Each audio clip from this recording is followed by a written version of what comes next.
Okay, once again, we have a barn burner from Luke. This is the 13th chapter. We're about halfway into his pilgrimage from Caesarea Philippi to Jerusalem. Jesus has taken this time to teach not only his disciples, but these stories are in themselves teaching. Again, the 13th chapter beginning at verse 10, this is the Holy Gospel according to Luke.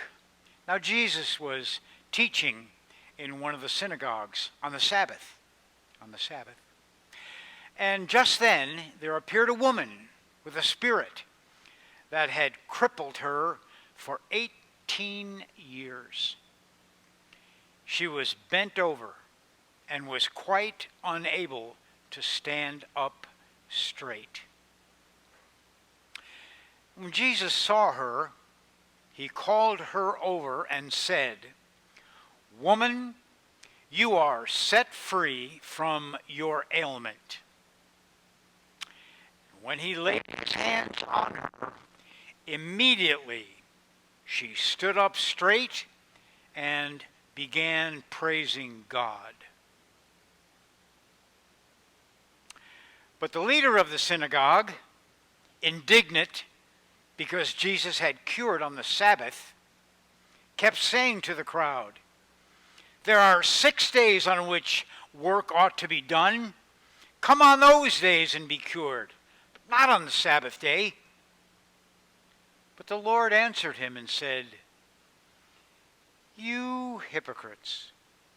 Does not each of you on the Sabbath untie his ox or his donkey from the manger and lead it away to give it water? And ought not this woman, a daughter of Abraham, whom Satan bound for 18 long years, be set free from this bondage on the Sabbath day?" Now when he said this, all his opponents were put to shame, and the entire crowd was rejoicing at all the wonderful things he was doing. That's it. The Gospel of the Lord. So, what's not to love about that story? Here you have this woman crippled for 18 years, bent over. And one of my preaching resources said, you ought to invite everybody to get up from their pew and stand in the aisle and walk around bent over at the waist.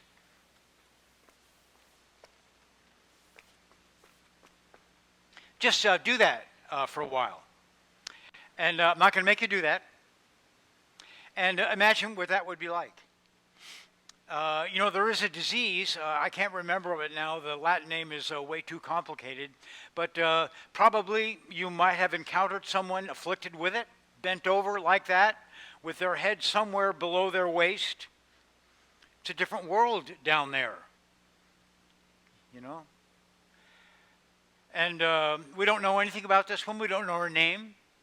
We don't know if showing up at the synagogue was something she regularly did. We know very little about her, but we know that she's bent over. She's bent over and has been that way for a long time.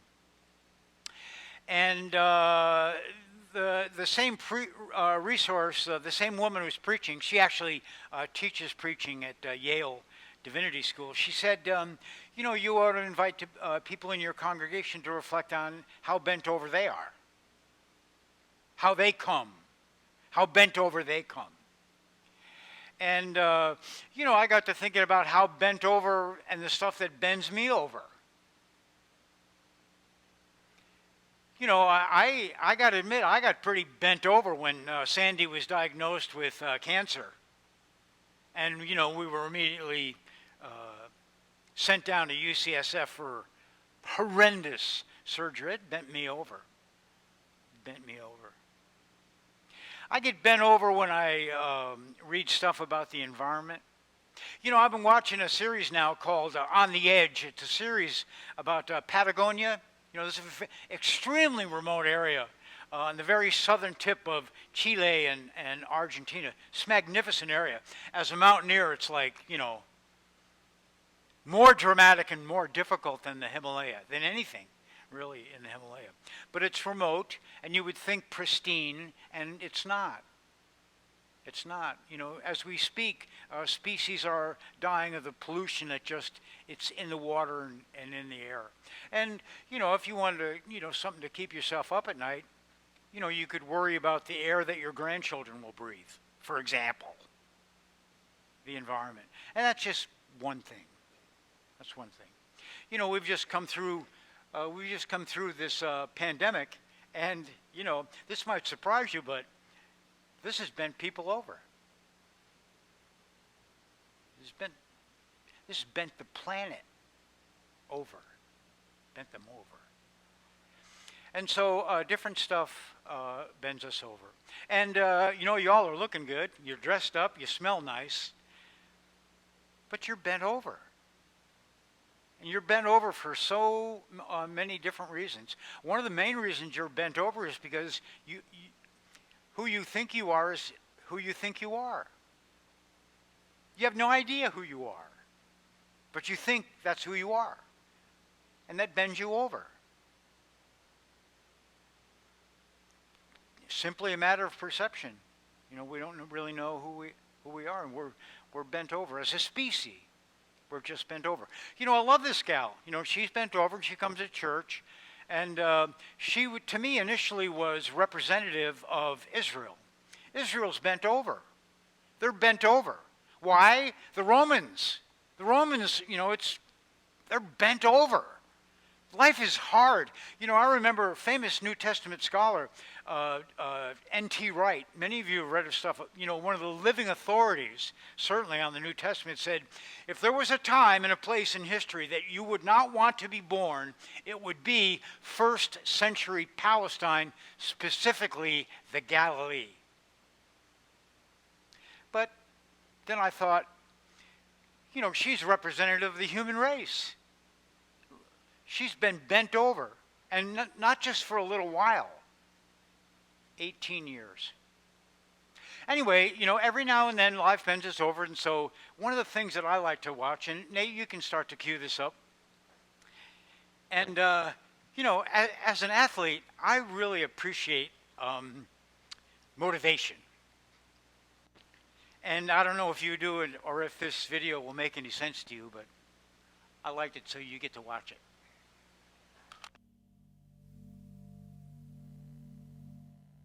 What do you do when your battle chooses you? What do you do when something shows up on your doorstep that you did not directly cause, choose, or definitely anticipate? Life is not always easy. In fact, some of you today, you're here and you're going through the toughest season of your life. There will be seasons where we will suffer. There will be seasons of real pain. And the question is, how will you respond in those moments? Life is hard sometimes.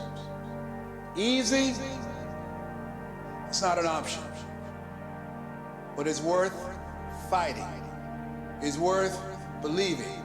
It's worth giving yourself a chance. It's worth mustering yourself up, standing up inside yourself. It's worth fighting relentlessly, never giving up. It's worth it. You can do it. You can do it. There's problems that we go through that cause stress, worry, anxiety, and fear. But you might be in the battle of your life. I want to encourage you. It's not about what's happening around you. It's always about what's happening inside of you. Just because you feel afraid doesn't mean you have to be afraid. Just because you feel discouraged doesn't mean you have to be discouraged. Just because you have fear doesn't mean fear has to have you. The sentence out of your mouth is a story that you are putting out. I'm not gonna make it. I quit. Let's get a divorce. Business is never coming back. We've lost too many people. I've made too many mistakes. I'm a failure. Nobody can help me. I've done too many bad things. I don't know what's coming out of your mouth, but it's a death sentence. And as you continue to confess it, and as you continue to declare it, well, don't be surprised when it becomes true in your life. We have to make sure that whenever I feel, when I think a death sentence, I must speak a life sentence. Oh, I'm feeling the sentence of death. I'm feeling the thoughts of anxiety. I'm feeling the thoughts that I'm done. I feel like I've been used and it hurts and it's difficult, but when that happens, I start speaking out a life sentence. No, I'm just gonna keep showing up. No, I'm gonna get back up. The righteous man, he falls 7 times, but he gets back. Pain ain't permanent. Your pain ain't permanent. You can get through this. You bigger than your pain. You better than that. Come on, you need to remember, this is not the first time you cried. This is not the first time you were short of breath. This is not the first time you didn't see a way clear. This is not the first time you were hurt. This is not the first time your heart was broken. This is not the first time you didn't have enough money. This is not the first diagnosis that came up from behind. Say, I'm gonna live to tell the story. This too shall pass. I will remain. I'm not gonna quit. Every one of my burdens, there's a blessing on the inside of it. If you don't quit, you will win, baby. You gonna work through this. You gonna get up. You gonna get dressed. You gonna get out. And you gonna do what you've been called to do. You gonna be what you called to be. And you gonna prove to everybody that tried to break you, everybody that tried to stop you, everybody that tried to kill your dream, you gonna prove all of them wrong. Just keep coming back. If you got nothing left to give, just show back up. Half of life, man, is just showing up.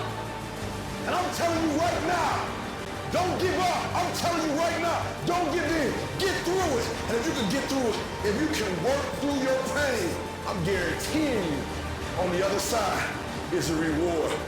Pain is not permanent. Pain is temporary. And, he would go around the country and offer these healing services. I went to one in St. Augustine. And, people come forward and they're prayed for. And I had healing services many times down the street. And people's hearts are touched. There's always quite a lot of tears as people talk about what's on their hearts and the strength that they need to get back up and carry on. But you know what I'd like to experience once in my life? I would. I'd like to experience something like this woman, bent over for 18 years. And who knows if she ever went to the synagogue before, maybe not. I think in those, at that time, I could be wrong, but I think when people saw this woman, they wondered what she had done to deserve it. And they probably considered her unclean as a result of her ailment, and she would not have been welcome. And who knows, she might have been just, creeping around the back door, having heard that a healer was in town. Jesus took notice, doesn't call her out, and apparently the healing was pretty quick. He just said, you're set free. And up she stands and begins to pray to God. I'd like to see that. I'd like to have somebody say, I can see. I can walk. My cancer's gone. It'd be great. Jesus is doing the same thing that he did in Nazareth when he first came out of the wilderness. He went to the synagogue. And he opens the book of the scroll, Isaiah, remember? And he said, I've come to set the oppressed free. And, he's just doing what he said he was supposed to do, which is he's all about setting people free. And he's probably wondering, what bends you over? What would free you up? And, the story is in 2 parts, unfortunately. The first part's for you. The second part's for me. And the second part is a warning to the institutional church. Because we're told that this leader of the synagogue, now remember, he's the leader of a synagogue. He's not identified as the rabbi. Rabbis were itinerant, they kind of went. But the leader of the synagogue was the one who was responsible for playing by the rules. That would be Carolyn. That would be Carolyn. You know, I wonder what it would be like one Sunday I'm up here doing 478, and she comes rushing up with a prayer book and says, after the New Testament reading, it says the gospel is read and then the homily is offered. I don't see where it says we do 478 or step 11. That's not in the rubric. Hopefully she'd never say that. But here's this ruler, and he's not a bad guy. He's just a rule keeper. He guards the institution. But can you imagine indignity in the face of the miracle that's just been worked? I mean, this woman who's bent over for 18 years, and I thought about why it's mentioned that she's been bent over for 18 years. Why couldn't Jesus wait another day? I mean, he knew the rule, no healing on the Sabbath. But, you know, it's almost like he's a little kid, you know, who wants to go to the cookie jar, and there it is, and kind of, you know, how close can I get before mom catches and stops me? You know, we got a poodle that does the same thing. You know, you're there enjoying your supper, and all of a sudden you feel this little thing at your leg, you know. But as humans, you know, we want to know what we can get away with, because there are rule keepers. And this fellow, and Jesus is now teaching, what is he teaching about? He said, you know, beware of any institution that reminds too much the letter of the law and not the spirit of the law. Let's compare. Here's a woman, a human being. She's bent over for 18 years. I healed her. Look at you. You have an ox. You have a donkey. You know, you have some farm animal who, in the course of a day, a hot day, needs a drink of water. Now, the way that you are and the dedication that you have that animal, you're willing to get up on the Sabbath and bring the animal to where it can get a drink of water. I've just enabled a woman who's been bent over for 18 years to stand up and live in a way that she has been unfamiliar with for a really long time. Now, let's put those on a scale, shall we? What is God's will in this? And that's the teaching. That's the teaching. And, you know, here in the Episcopal Church, we have to listen to this. Why? Because we have a tendency to worship the worship. We have always done it this way. And the only thing that I'm saying to you is, where has that gotten us recently?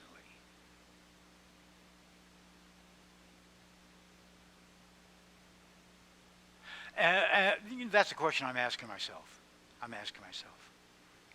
I think, you know, again, this morning I feel like this is a true two-pronged gospel.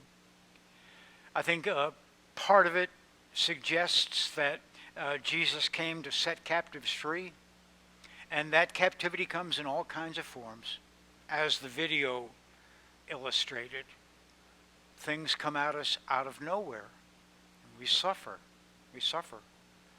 And sometimes we get over it, and sometimes we don't. Does God want us to live in that kind of prison? I think the story indicates very clearly not. Very clearly not. And then on the other hand, you know, you have this institution whose purpose is to serve and empower and set free. And yet, it binds itself. It binds itself. Even as the woman is set free, the institution is imprisoned. This is a profound teaching. It's a profound teaching. And so, you know, I haven't invited you to stand up and walk around and bend over this morning, but I just wanted to indicate that if there are things in your life that have bent you over, And if you have been on the planet, there have been, I would pray freedom for you from the pain, any pain that they continue to cause, any burdens that you continue to bear. And the Christ being within, has given you that power. You know. Contributions to St. Luke's Episcopal Church help to make the digital ministry and other outreach within the community possible. If it is in your heart to make a donation, St. Luke's secure PayPal link, as well as the church's mailing information, may be found in the description of this video. Thank you.